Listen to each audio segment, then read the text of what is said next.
As you can see, we're just about to wrap up day 2 of installation. Now, the kitchen is in, and all of our upper cabinets have been installed as well. If you note, all of our upper cabinets, they're built individually, piece by piece, screwed together and anchored into the ceiling blocking, and we use angle brackets to secure them all together as well. Now, our kitchen cabinet gets built in our wood shop, and we're going to give you a quick glimpse into the skill it takes to build our kitchens. In our cabinet shop is where we assemble our kitchens.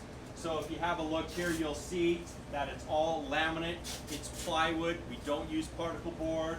It is also not stick frame, so we aren't just hiding up 2x2 pieces of wood that are stapled together. This is all screwed together. We use angle brackets inside here as well, and we clamp and glue down our Corian kitchen countertops so we know they're going to be safe and secure.